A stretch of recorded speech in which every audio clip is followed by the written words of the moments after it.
नमस्कार, मैं हूं आपके साथ प्रगति और आप देख रहे हैं टोटल टीवी। खबरों की शुरुआत करेंगे जहां दिल्ली में हरियाणा के मुख्यमंत्री मनोहर लाल ने अग्रोहा पुरातत्व स्थल के विकास के लिए भारतीय पुरातत्व सर्वेक्षण और हरियाणा के पुरातत्व और संग्रहालय विभाग के बीच समझौता ज्ञापन पर हस्ताक्षर समारोह कार्यक्रम में विधानसभा स्पीकर ज्ञानचंद गुप्ता, कैबिनेट मंत्री कमल गुप्ता की मौजूदगी में एमओयू साइन किया।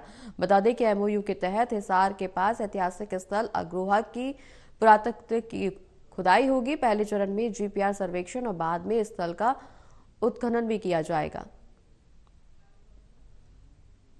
प्रसन्नता का ये विषय है, क्योंकि हम जानते हैं कि मानव यात्रा आदि काल में कब शुरू हुई इसका कोई बहुत बड़ा उल्लेख तो नहीं है, लेकिन उस मानव यात्रा में, उस विकास यात्रा में बहुत सी ऐसी घटनाएं शुरू हुई।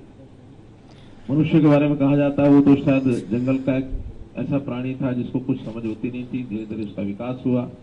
उस विकास में फिर कुछ उसका रहन सहन, उसका खान पान, उसकी वेशभूषा, फिर संस्कृति, सांस्कृतिक पहचान, ये चीजें लगातार शुरू हुई। अभी कोई लाख वर्ष कहता है, कोई 2 लाख वर्ष कहता है, कोई 1000 वर्ष कहता है, 10,000 वर्ष, जितना भी कहेंगे, लेकिन इन सब की पहचान के लिए उस समय, प्राचीन समय में जो कुछ विकास हमारा हुआ, संस्कृतियों का हुआ, रहन सहन का हुआ, सभ्यता का हुआ, वो बीच बीच में लोप होता रहा। ऐसी पद्धति उस समय नहीं थी कि उस ज्ञान को लिखित रूप में आगे बढ़ाया जा सके। कभी सुनते सुनते, यानी श्रवण की ताकत से श्रुतियां जो है आगे बढ़ती रही। अगली पीढ़ी को हम कुछ बता रहे हैं, वो अगली पीढ़ी को बता रहा है, आगे पीढ़ी को बता रहे हैं। बाद में एक समय ऐसा आया कि लेखन का काम शुरू हुआ, फिर लिखित में चीजें शुरू हुई। लिखित में शुरू हुई तब कुछ प्रमाण मिलने लगे कि किस अवसर में, किस समय की एक कृति है। उससे पहले का तो अनुमान लगाया जा सकता है, लेकिन बहुत ऐसे स्थान आज भी, संयोग से भारतवर्ष जो है सबसे प्राचीनतम संस्कृति का ये देश है। दुनिया के सब स्थानों के जितने भी ये उत्खनन हुए हैं, अवशेष मिले हैं सभ्यताओं के, आज भी, चाहे मोहनजोदड़ो हो, चाहे हमारा राखी गढ़ी हो, चाहे अन्य स्थान भी हो, तो ये प्राचीन सभ्यता, ऐसे कुछ उल्लेख और स्थान मिले हैं।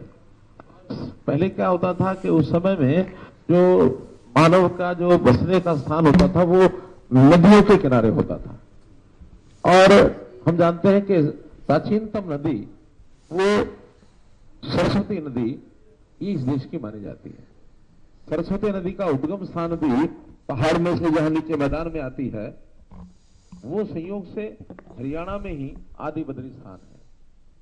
आदि बद्री हरियाणा में ही है, यमुनानगर जिले में, जहां आज भी माना जाता है कि ये प्राचीन सरस्वती नदी का ये प्रवाह स्थान है।